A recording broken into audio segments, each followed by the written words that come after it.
বাঙালির শ্রেষ্ঠ উৎসব দুর্গা উৎসব। আর এই দুর্গা উৎসবটি আরো সুন্দর করে তুলেছে রাজ্যের বিভিন্ন পুজো কমিটিগুলি। একদা রাজ্যের মানুষ কলকাতা শহরমুখী ছিলেন এই পুজোর 5টা দিন, কিন্তু বেশ কয়েক বছর ধরে জেলার পুজোগুলিও মানুষের মন কাড়তে শুরু করছে। ঠিক সেরকম উত্তর 24 পরগনার বীজপুর বিধানসভার বিভিন্ন পুজো কমিটিগুলি তাদের পুজো মণ্ডপগুলির ভাবনা ও সামাজিক কল্যাণমূলক ক্রিয়াকলাপের জন্য মানুষের মনে প্রভাব ফেলতে শুরু করেছে। জেলার বিভিন্ন গ্রাম ও শহরের মানুষ ভিড় জমাতে থাকেন পুজোর কটা দিন বীজপুর শহরে। সেই মানুষের ভিড় যাতে খুব সহজেই সামলানো যায় ও তার পাশাপাশি পুজো কমিটিগুলি ঠিকমতো সুরক্ষার দিকটাও খেয়াল রাখছেন কিনা তা সরজমিনে খতিয়ে দেখলেন ব্যারাকপুর পুলিশ কমিশনারের ডিসি নর্থ গণেশ বিশ্বাস ও সঙ্গে উপস্থিত ছিলেন বীজপুর থানার আইসি অংশুমান চক্রবর্তী।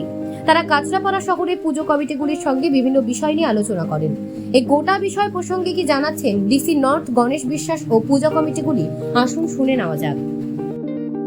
আজকে মানুষের যে সেফটি সিকিউরিটি রিলেটেড ইস্যু আছে, প্যান্ডেলের স্ট্রাকচার, মানুষের নিরাপত্তার কথা ভেবে আমরা ভিজিট করে দেখছি।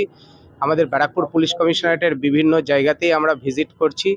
তাতে আমরা প্রত্যেকটা পূজা মণ্ডপের যারা কমিটি আছে, কমিটির যারা প্রেসিডেন্ট বা সেক্রেটারি আছে তাদের সঙ্গেও কথা বলে নিচ্ছি।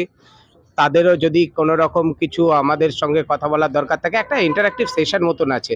কারণ মানুষের নিরাপত্তা সুনিশ্চিত করা আমাদেরও যেমন কাজ আছে, যারা পুজো কমিটির সদস্য বা সদস্যা আছে তাদেরও যৌথ একটা উদ্যোগ থাকবে, আমরাও ভালোভাবে নির্বিঘ্নে যেন পালন করতে পারি, এটাই মূল উদ্দেশ্য। আর সেইভাবেই আমরা ব্রিফ করলাম, একসঙ্গে কথাবার্তা বলে নিলাম। Thank you. পুলিশ কি মোতায়েন থাকছে পুজোর সময়? প্রত্যেক বছরের মতন এবছরও একই রকম ভাবে বাড়তি পুলিশ থাকবে। আমরা আরো খতিয়ে দেখছি যে যদি এই সংখ্যাটাতে কিছুটা ইমপ্রুভমেন্ট করা যায়, সেগুলোই অ্যাসেসমেন্ট করে দেখলাম। Thank you. একটা যেটা বিষয় হচ্ছে সেটা হচ্ছে উত্তর 24 পরগনা কাঁচরাপাড়া অঞ্চলে কিন্তু এখন বিশাল বড় বড় পুজো হচ্ছে, অনেক মানুষেরই ঢল নামেন। সেই জায়গায় দাঁড়িয়ে আপনাদের রুট ম্যাপ গুলো কিভাবে থাকছে? পার্কিং জোন কিভাবে করা হচ্ছে প্রশাসনের তরফ থেকে, কিভাবে সেফটি ফায়ার সিকিউরিটি, এগুলো নিয়ে আমরা আলাদা আর একটা দিন ব্রিফিং করব। এটা যেহেতু একটা বিস্তারিত প্ল্যানিং এর দরকার আছে, আমরা ইতিমধ্যেই পুজো কমিটিদেরকে নিয়ে মিটিং করেছি। আর আজকে এই অ্যাসেসমেন্টের পরে আমরা লোকাল এসিপি এবং আইসিদের সঙ্গে বসে আরও একটা সুন্দরভাবে যেন মানুষকে সুষ্ঠুভাবে কিভাবে নিরাপদে এই পুজো এগুলোকে পালন করিয়ে দেওয়া যায়, সেগুলোকে আমরা খতিয়ে দেখছি। হেল্পলাইন। দেখুন, প্রশাসনিক লেভেল থেকে এর আগেও 3বার ভিজিট করে গেছে। এনারা সেফটি সিকিউরিটি নিয়ে খুব চিন্তিত, বারবার আমাদের একবারে স্মরণ করাচ্ছে কোনোভাবেই কোনো রকম যাতে ইনসিডেন্ট না হয়। ভীষণ ভীষণ সচেতন ব্যারাকপুর পুলিশ কমিশনারেট এবং বীজপুর পুলিশ প্রশাসন। সেই ব্যাপারে আমাদের আশ্বস্ত করলো যে এটা এই ঝাড়ের ব্যাপার, বা এটা কিভাবে লোক ঢুকবে, কিভাবে বেরোবে, কোনো রকম কোনো ফাঁক ফোকর এনারা চাইছেন না যে কোনো রকম আমাদের ইনসিডেন্ট এই এলাকায় কারোর কোনো রকম। ভীষণ সচেতন পুলিশ। ওনারা যারা এসেছিলেন ওনারা মেন এবার যেটা অ্যাড্রেস করলেন, আমাদের যে মেটেরিয়ালসটা দিয়ে আমাদের ভেতরে মণ্ডপ সজ্জা হচ্ছে সেটাতে ওনারা দেখলেন এটা খুব দাহ্য পদার্থ। উনি বারবারই করে আমাদের বলতে চাইলেন যে ফায়ার ইনস্ট্রুমেন্ট ঠিকঠাক থাকে।